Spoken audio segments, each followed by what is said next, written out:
ఖచ్చితంగా నేను చెప్తా ఉన్నాను. నేను ఇది అలిగేషన్ కాదు, ఇది ఏ ఎంక్వైరీ అయినా ఇవ్వండి. ప్రైవేట్ హ్యాకర్లతోని రేవంత్ రెడ్డి గారు హీరోయిన్ల ఫోన్లు ట్యాప్ చేయిస్తా ఉన్నాడు. ఆ హీరోయిన్లని బ్లాక్మెయిల్ చేస్తా ఉన్నారు.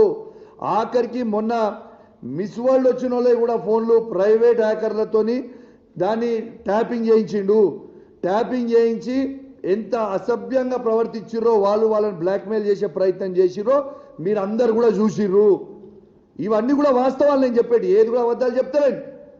ఇలా మిస్ వరల్డ్ వచ్చిన వాళ్ళందరికీ కూడా హ్యాకింగ్ చేసినావు, హీరోయిన్ల ఫోన్లు హ్యాకింగ్ చేస్తున్నావు.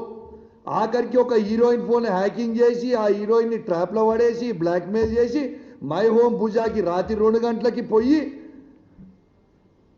యా హీరోయిన్తో ఏం చేసినావు నీకే తెలియాలి, ఇక మాకైతే తెలియదు. కానీ మాకు సంస్కారం ఉన్నది కాబట్టి ఆ హీరోయిన్ పేరు బయట పెడతలేం. కానీ మేము బయట పెట్టదలుచుకుంటే నువ్వు తిరిగిన 16 మందితోని నేను బయట పెడతా. ఏదో ఒక రోజు నువ్వు ఇదే విధంగా చేస్తూ ఉంటే నువ్వు తిరిగిన 16 మంది నువ్వు చేసింది ప్రతి నాకు తెలుసు. నేను కూడా కాంగ్రెస్ పార్టీ నుంచే వచ్చినా. నువ్వు ఏమేం చేసినావు, ఎక్కడెక్కడ చేసినావు, జూబ్లీస్ లేడం అనుకున్నావు, దుబాయ్ లేడం అనుకున్నావు, ఢిల్లీ లేడం అనుకున్నావు, అన్నీ తెలుసు మాకు కూడా. నువ్వు చక్కగా రాజకీయం ముఖ్యమంత్రి లెక్క బిహేవ్ చేసి చక్కగా రాజకీయం చేస్తే చక్కగా మేము కూడా చేస్తాం.